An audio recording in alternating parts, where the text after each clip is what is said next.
Again there, YouTube fans. This is the real Creepy Doll Man here. I'm back with an all-new episode. It is July the 19th of 2019. Time is 1:18 a.m.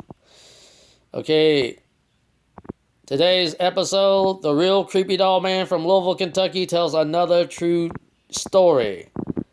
This time of the succubus doll. Now, before I get into that, let's go back and explain something before I begin.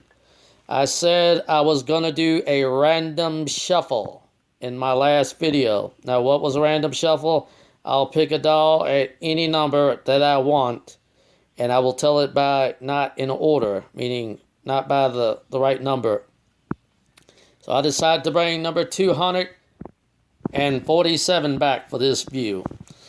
Now, I'm going to explain something before we get into this. Now, this is not a part 1 series or part 2. This is a part 3 mini-series. So keep watching for the beginning. But I'm going to say this at the beginning before we begin this. To all parents, if you have small children that's watching this episode, they must get their parents' permission first due to the contents of sexual theme that I'm going to be telling here this in a minute. Let's go into it now. Okay, you know that the Bible states that there's a part in the Bible that I have read, I think I have seen it before, but it's been a while, that a man got a visitation. I think his name is Ezekiel or Ezekiel, I can't pronounce it. He had a visitation from a woman in a dream. In this dream, I think she was doing sexual ordeal with him in a dream. And there's a lot to explain about that, but I could tell you what she was that was committing adultery with him in his dreams only. This is called a succubus. Now, what is a succubus? It is a female demon.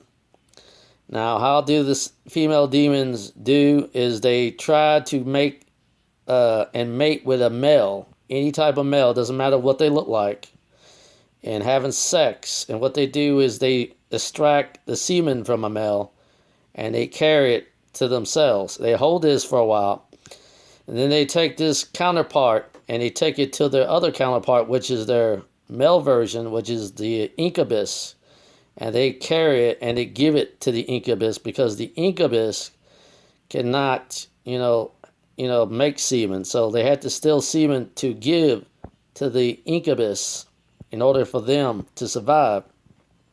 And in to doing so, that the incubus can mate with a woman and have sex and give them, get a woman impregnated. And in doing so, it could cause very disturbing ways of killing the woman as well as the man, meaning the female version of the succubus can do the same. But let's go back to say now, I got this, how did I get this doll to begin with? Well, I made a bad call with my neighbor to make a trade. It was supposed to be for sale, not a trade. I had a Bell and Howard, one of those new lighters they have on TV like they showed, that it doesn't need, doesn't need a flint, and it doesn't need, lighter fluid. And it runs on electric. It runs on It runs like electric, and it's like a battery powder, battery power.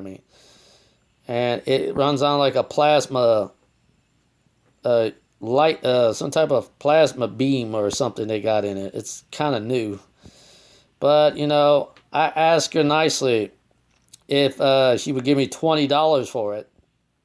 And this is my neighbor. She's my younger neighbor.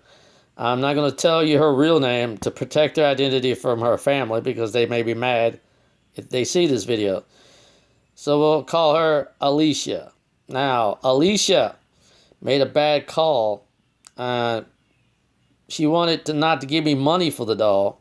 Not the doll, but the lighter at first. And in doing so, she wanted to trade me her doll that played music.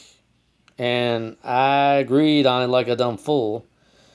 And she was supposed to bring it back the same night. Instead, she waited a day and he came back the next night after. And what happened was, instead of getting the one to play music, I got this one that doesn't play music, and it doesn't have a key in the back of it. And I can tell you, I had this doll for probably about a couple of days. When I first got the doll, I wasn't amazed with the doll. Plus, I didn't like the doll at first. Nor did I want it, because I wanted the other one. But she made the call, made the trade, and I got stuck with what we call lemon, if that's what you want to call it. But then I decided to do this, that I kept the doll. I ain't put it beside my bed, beside the tote I had beside my bed, which is a storage box I had beside the bed. And she was close to the bed, near my bed where I put my head at. It's on the, not too far. She was probably about less than 12 inches or 15 inches away from it. And she was on the floor on the stand. And next thing you know, nothing happened for probably about a week. I would say about maybe a week or 2 weeks. The first week to maybe the first week and 3 days, or a week and 4 days. Nothing happened. And then until it got to about 2 weeks, something happened. I had disturbing dreams of a woman visitating me in my dream. And she would be probably about in her 30s, I would say. 30 or 35, I would say. It's what she appeared as, a dark-headed woman. And in this dream, she had a nice voice and all, and, she's very charming. And she liked to charm people real easy. And she was trying to communicate with me through my dreams. And I didn't know what it was about. And that was the first night when that happened. It was probably about 2 weeks ago. And then the second day after that, going into the third week, which is the first day of the third week, which was 2 weeks and 1 day, I had another weird dream. The same woman, she came back again in my dreams. And this time she did something odd. She kind of did a little trick that no person could do. She sort of done like a magic trick. She actually shape-shift right in front of my eyes in my dream, which is weird. And this time she shape-shifted to look identical to my neighbor, who I just mentioned earlier, who gave me the doll to begin with. And it got kind of creepy at the time, but the voice, she had her face, hair, and her body. The voice was not hers. The only thing she couldn't imitate was her own voice, which was my neighbor's voice. And it sounds the same like the first person I talked to before that. Meaning, she tried to imitate her whole face and body. She couldn't imitate her voice.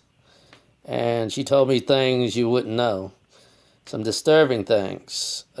She claimed she can actually, do different things that she said she could become her or anyone else she wanted to be.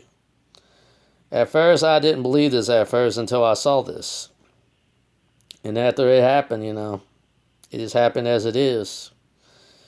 Later down the road, I decided to do something different. I decided to bring the real creepy ghost hunter Jr. back. And I couldn't rest because of this, because the third time I got a visitation from her again before I had, my cousin, the real creepy ghost hunter Jr., to return to do something we should have did. We communicate with this spirit off record. And in doing so, before we communicate, we couldn't, it wouldn't talk with us. So the other reason we had to talk to the other spirit that we usually talk to, which is Bobby, that claims to be a guardian angel that's in the one that's trapped over there. And we, communicate with him. And we had to force to find out what we can find out about this spirit through him.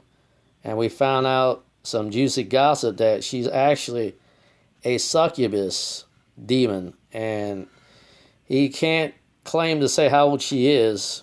And she will not tell what age she is. So that makes a very big mystery. So it's kind of a weird situation. And, it's how it's been. Watch for part 2 of The Real Creepy Doll Man from Louisville, Kentucky tells another true tale of the succubus. Succubus spirit doll will continue after this.